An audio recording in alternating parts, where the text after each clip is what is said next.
नमस्कार दोस्तों। भगवान कृष्ण ने यूं तो कई असुरों का वध किया, जिनमें पूतना, शकटासुर, कालिया, यमुलार्जन, धेनुक, प्रलंभ, अरिष्ठ आदि। लेकिन हम आपको बताएंगे कि श्री कृष्ण ने अपने जीवन में कौन कौन से युद्ध लड़े या उनका संचालन किया। उनमें से भी प्रमुख कौन से हैं, आओ जानते हैं श्री कृष्ण के प्रमुख 10 युद्धों के बारे में। दोस्तों, चैनल पर नए हैं तो चैनल सब्सक्राइब कर लीजिए। आप लोगों के लिए ऐसी बहुत सी कहानियां लाऊंगा। प्लीज अभी सब्सक्राइब करिए चैनल और वीडियो को लाइक कर दीजिए।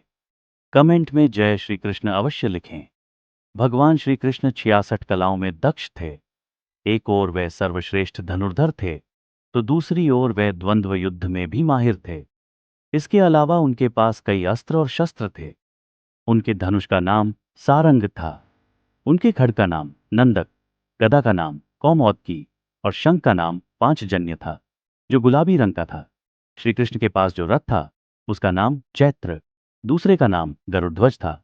उनके सारथी का नाम दारुक था और उनके अश्वों का नाम शैव्य, सुग्रीव, मेघपुष्प और बलाहक था। श्री कृष्ण के पास कई प्रकार के दिव्यास्त्र थे। भगवान परशुराम ने उनको सुदर्शन चक्र प्रदान किया था, तो दूसरी ओर वह पाशुपतास्त्र चलाना भी जानते थे। पाशुपतास्त्र शिव के बाद श्री कृष्ण और अर्जुन के पास ही था। इसके अलावा उनके पास प्रस्वपास्त्र भी था, जो शिव, वसुगण, भीष्म के पास ही था। नंबर 1, कंस से युद्ध। कंस से युद्ध तो श्री कृष्ण ने जन्म लेते ही शुरू कर दिया था। कंस के कारण ही तो श्री कृष्ण को ताड़का, पूतना, शकटासुर आदि का बचपन में ही वध करना पड़ा। भगवान कृष्ण का मामा था कंस। वह अपने पिता उग्रसेन को राजपद से हटाकर स्वयं शूरसेन जनपद का राजा बन बैठा था। कंस बेहद क्रूर था। कंस अपने पूर्व जन्म में कालनेमी नामक असुर था, जिसे भगवान विष्णु अवतार श्री राम ने मारा था। कंस के काका शूरसेन का मथुरा पर राज था और शूरसेन के पुत्र वसुदेव का विवाह कंस की बहन देवकी से हुआ था। कंस अपनी चचेरी बहन देवकी से बहुत स्नेह रखता था, लेकिन एक दिन वह देवकी के साथ रथ पर कहीं जा रहा था। तभी आकाशवाणी सुनाई पड़ी, जिसे तू चाहता है उस देवकी का 8वां बालक तुझे मार डालेगा। बस इसी भविष्यवाणी ने कंस का दिमाग घुमा दिया। कंस ने अपनी बहन और बहनोई वसुदेव को जेल में डाल दिया। बाद में कंस ने एक एक करके देवकी के 6 बेटों को जन्म लेते ही मार डाला। 7वें गर्भ में श्री शेष अनंत ने प्रवेश किया था। भगवान विष्णु ने श्री शेष को बचाने के लिए योगमाया से देवकी का गर्भ ब्रज निवासिनी वसुदेव की पत्नी रोहिणी के उदर में रखवा दिया। तदनंतर 8वें बेटे की बारी में श्रीहरि ने स्वयं देवकी के उदर से पूर्णावतार लिया। कृष्ण के जन्म लेते ही माया के प्रभाव से सभी संतरी सो गए और जेल के दरवाजे अपने आप खुलते गए। वसुदेव मथुरा की जेल से शिशु कृष्ण को लेकर नंद के घर पहुंच गए। बाद में कंस को जब पता चला, तो उसके मंत्रियों ने अपने प्रदेश के सभी नवजात शिशुओं को मारना प्रारंभ कर दिया। बाद में उसे कृष्ण के नंद के घर होने के पता चला, तो उसने अनेक आसुरी प्रवृत्ति वाले लोगों से कृष्ण को मरवाना चाहा, पर सभी कृष्ण तथा बलराम के हाथों मारे गए। तब योजना अनुसार कंस ने एक समारोह के अवसर पर कृष्ण तथा बलराम को आमंत्रित किया। वह वहीं पर कृष्ण को मारना चाहता था, किंतु कृष्ण ने उस समारोह में कंस को बालों से पकड़कर उसकी गद्दी से खींचकर उसे भूमि पर पटक दिया और इसके बाद उसका वध कर दिया। कंस को मारने के बाद देवकी तथा वसुदेव को मुक्त किया और उन्होंने माता पिता के चरणों में वंदना की। नंबर 2, जरासंध से युद्ध। कंस वध के बाद जरासंध से तो कृष्ण ने कई बार युद्ध किया। जरासंध कंस का ससुर था, इसलिए उसने श्री कृष्ण को मारने के लिए मथुरा पर कई बार आक्रमण किया। जरासंध मगध का अत्यंत क्रूर एवं साम्राज्यवादी प्रवृत्ति का शासक था। हरिवंश पुराण के अनुसार उसने काशी, कौशल, चेदी, मालवा, विदेह, अंग, वंग, कलिंग, पांड्य, सौबिर, मद्र, कश्मीर और गांधार के राजाओं को परास्त कर सभी को अपने अधीन बना लिया था। इसी कारण पुराणों में जरासंध की बहुत चर्चा मिलती है। जरासंध ने पूरे दल बल के साथ शूरसेन जनपद मथुरा पर एक बार नहीं, कई बार चढ़ाई की, लेकिन हर बार वह असफल रहा। पुराणों के अनुसार जरासंध ने 18 बार मथुरा पर चढ़ाई की, 17 बार वह असफल रहा। अंतिम चढ़ाई में उसने एक विदेशी शक्तिशाली शासक कालयवन को भी मथुरा पर आक्रमण करने के लिए प्रेरित किया। जरासंध के कई साथी राजा थे। कामरूप का राजा दंतवक, चेदिराज शिशुपाल, कलिंगपति पौंड्र, भीष्मपुत्र रुक्मी, काध अंशुमान तथा अंग, बंग, कौशल, दशार्ण, भद्र, त्रिगर्त आदि के राजा थे। इनके अतिरिक्त शाल्वराज, पवन देश का राजा भगदत्त, सौवीरराज, गांधार का राजा सुबल, नग्नजित का राजा मीर, दर्द देश का राजा गोभर्त आदि। महाभारत युद्ध से पहले भीम ने जरासंध के शरीर को 2 हिस्सों में विभक्त कर उसका वध कर दिया था। नंबर 3, कालयवन से युद्ध। पुराणों के अनुसार जरासंध ने 18 बार मथुरा पर चढ़ाई की, 17 बार वह असफल रहा। अंतिम चढ़ाई में उसने एक विदेशी शक्तिशाली शासक कालयवन को भी मथुरा पर आक्रमण करने के लिए प्रेरित किया। कालयवन की सेना ने मथुरा को घेर लिया। उसने मथुरा नरेश के नाम संदेश भेजा और युद्ध के लिए 1 दिन का समय दिया। श्री कृष्ण ने उत्तर में भेजा कि युद्ध केवल कृष्ण और कालयवन में हो, सेना को व्यर्थ क्यों लड़ाएं। कालयवन ने स्वीकार कर लिया। ऐसा कहा जाता है कि इसी युद्ध के बाद श्री कृष्ण का नाम रण छोड़ पड़ा। कृष्ण और कालयवन का युद्ध हुआ और कृष्ण रण की भूमि छोड़कर भागने लगे तो कालयवन भी उनके पीछे भागा। भागते भागते कृष्ण एक गुफा में चले गए। कालयवन भी वहीं घुस गया। गुफा में कालयवन ने एक दूसरे मनुष्य को सोते हुए देखा। कालयवन ने उसे कृष्ण समझकर कसकर लात मार दी और वह मनुष्य उठ पड़ा। उसने जैसे ही आंखें खोली और इधर उधर देखने लगे, तब सामने उसे कालयवन दिखाई दिया। कालयवन उसके देखने से तत्काल ही जलकर भस्म हो गया। कालयवन को जो पुरुष गुफा में सोए मिले, वे इक्ष्वाकु वंशी महाराजा मांधाता के पुत्र राजा मुचुकुंद थे, जो तपस्वी और प्रतापी थे। नंबर 4, कृष्ण और अर्जुन का युद्ध। कहते हैं कि एक बार श्री कृष्ण और अर्जुन में द्वंद्व युद्ध हुआ था। यह श्री कृष्ण के जीवन का भयंकर द्वंद्व युद्ध था। माना जाता है कि यह युद्ध कृष्ण की बहन सुभद्रा की प्रतिज्ञा के कारण हुआ था। अंत में इस युद्ध में दोनों ने अपने अपने सबसे विनाशक शस्त्र क्रमशः सुदर्शन चक्र और पाशुपतास्त्र निकाल लिए थे, लेकिन देवताओं के हस्तक्षेप करने से ही वे दोनों शांत हुए थे। नंबर 5, शिव और कृष्ण का जीवाणु युद्ध। माना जाता है कि कृष्ण ने असम में बाणासुर और भगवान शिव से युद्ध के समय माहेश्वर ज्वर के विरुद्ध वैष्णव ज्वर का प्रयोग कर विश्व का प्रथम जीवाणु युद्ध लड़ा था। बाली के 10 पुत्रों में ज्येष्ठ पुत्र का नाम बाण था। बाण ने घोर तपस्या के फलस्वरूप शिव से अनेक दुर्लभ वर प्राप्त किए थे। वह शोणितपुर पर राज्य करता था। बाणासुर को भगवान शिव ने अपना पुत्र माना था, इसलिए उन्होंने उसकी जान बचाने के लिए श्री कृष्ण से युद्ध किया था। बाणासुर अहंकारी, महापापी और अधर्मी था। कहते हैं कि इस युद्ध में श्री कृष्ण ने शिव पर जृंभास्त्र का प्रयोग किया था। इस युद्ध में बाणासुर की जान बचाने के लिए स्वयं मां पार्वती जब सामने आकर खड़ी हो गईं, तब श्री कृष्ण ने बाणासुर को अभय दान दिया। दरअसल बाणासुर की सुंदर कन्या उषा को अनिरुद्ध अपना दिल दे बैठे थे। श्री कृष्ण के पुत्र प्रद्युम्न का पुत्र अनिरुद्ध था। बाणासुर को जब यह पता चला तो उसने अनिरुद्ध और उषा दोनों को कारागार में डाल दिया। नारद ने श्री कृष्ण से जाकर कहा, आपके पौत्र अनिरुद्ध को बाणासुर ने कारागार में डाल दिया है। श्री कृष्ण ने बलराम तथा प्रद्युम्न के साथ बाणासुर पर आक्रमण कर दिया। अंत में सबको परास्त कर श्री कृष्ण उषा और अनिरुद्ध को लेकर द्वारका पहुंच गए। नंबर 6, नरकासुर से युद्ध। नरकासुर को भौमासुर भी कहा जाता है।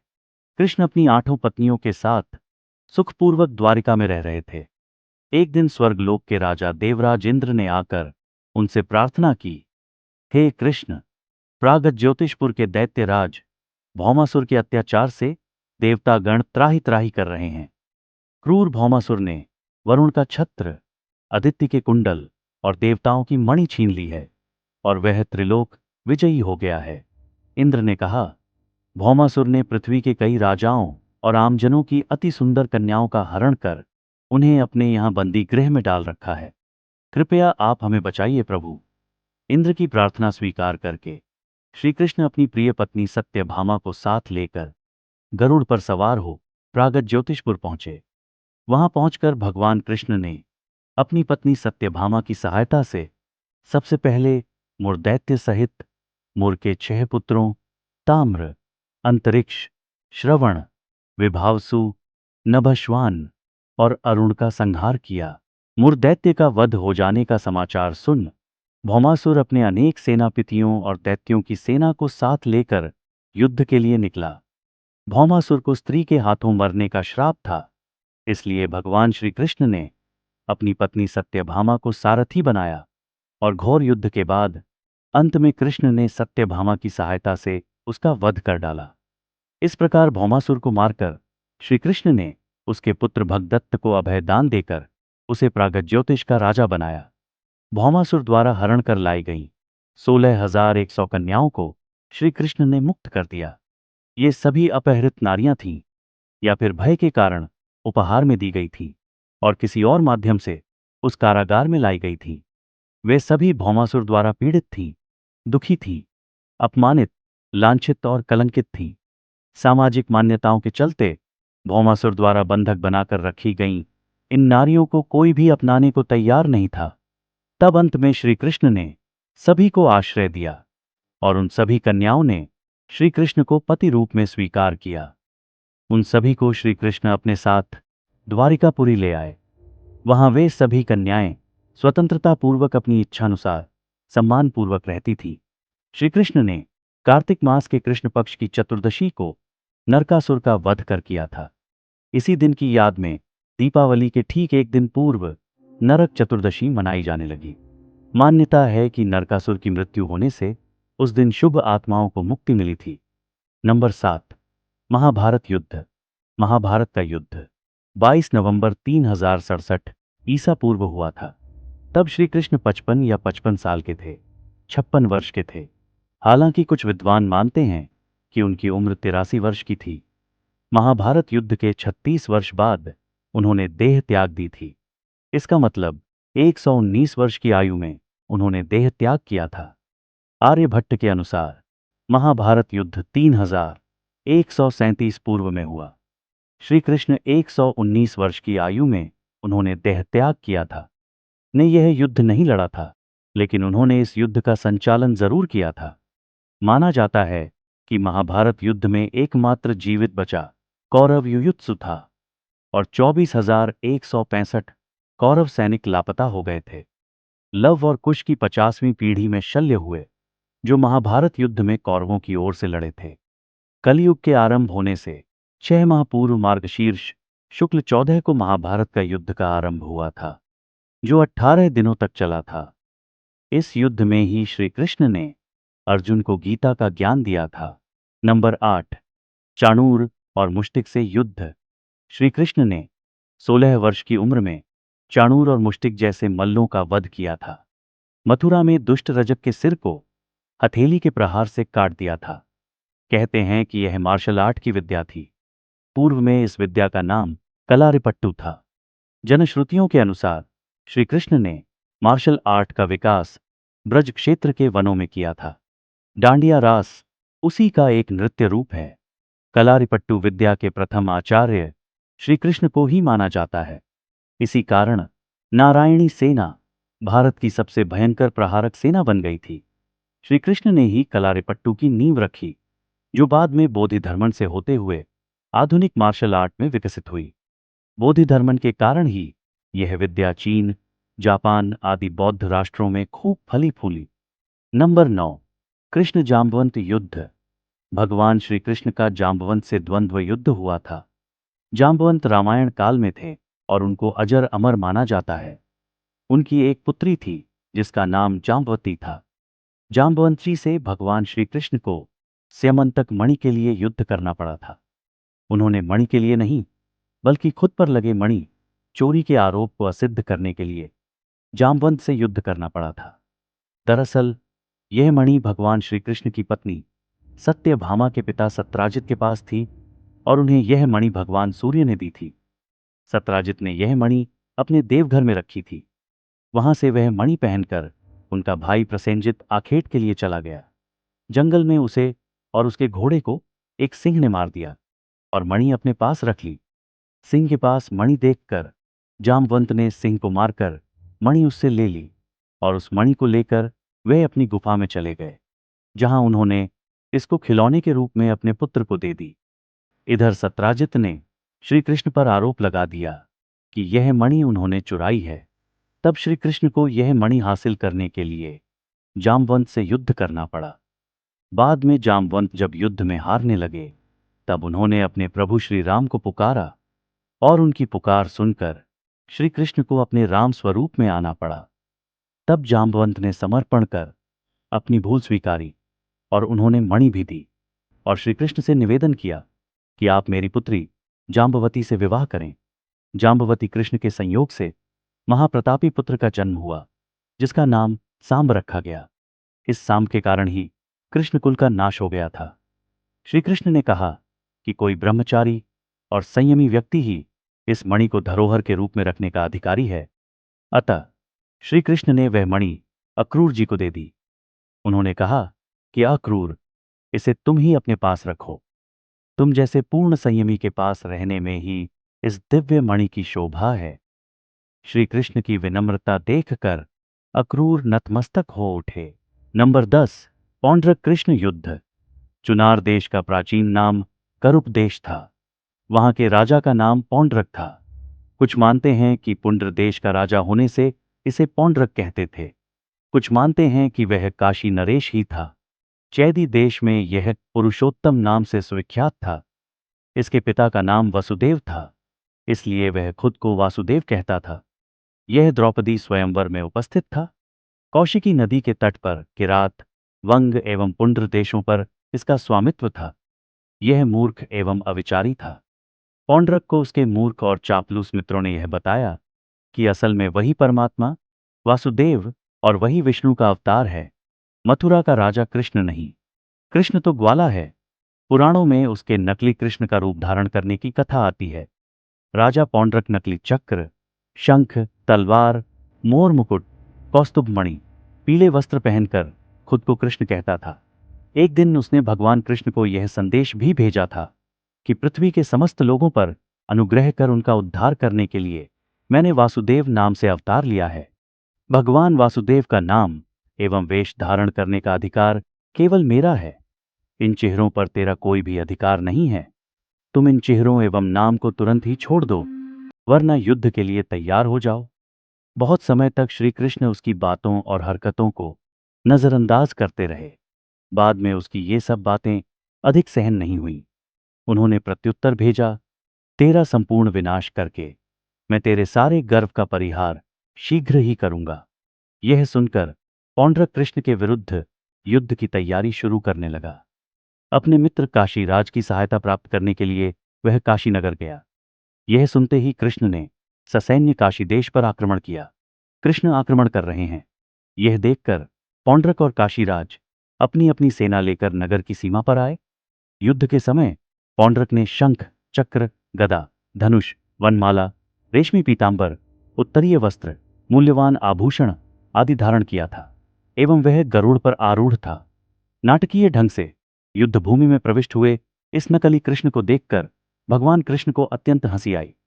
इसके बाद युद्ध हुआ और पौंड्रक का वध कर श्री कृष्ण पुण्य द्वारिका चले गए।